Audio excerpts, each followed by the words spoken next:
Hi friends, Chennai புறநகரான Avadi Sriperumbudur கூடுவாஞ்சேரியை இணைக்கும் புதிய ரயில் பாதை திட்டம் மிகவும் முக்கியமானதுங்க.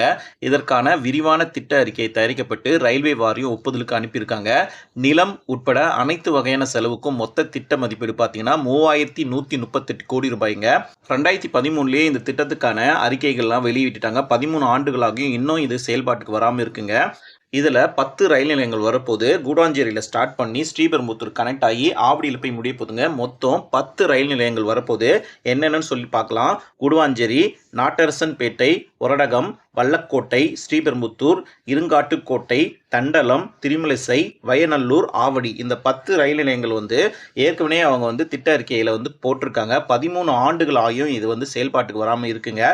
சென்னையை ஒட்டி அமைந்துள்ள கூடுவாஞ்சேரி, செங்கல்பட்டு, ஸ்ரீபெரும்புத்தூர், ஆவடி உள்ளிட்ட பகுதிகளில் தனியார் நிறுவனங்கள், தொழிற்சாலைகள், குடியிருப்புகள் எண்ணிக்கை பல மடங்கு அதிகரிச்சிருக்குங்க. தாம்பரம் மற்றும் ஆவடி ஆகியவை மாநகராட்சியாக தரம் உயர்த்தப்பட்டு பல நாட்கள் ஆயிடுச்சு.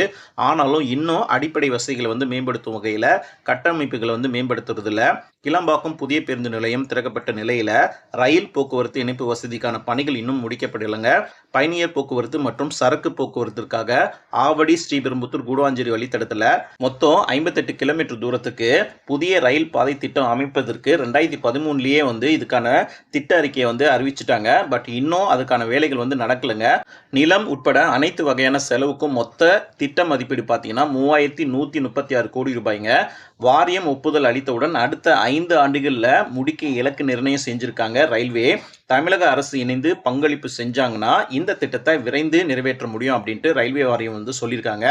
அவ்வளோதான் இந்த வீடியோ. தேங்க்ஸ் ஃபார் வாட்சிங். சப்ஸ்கிரைப் பண்ணதும் கொஞ்சம் சப்ஸ்கிரைப் பண்ணி பாருங்கள்.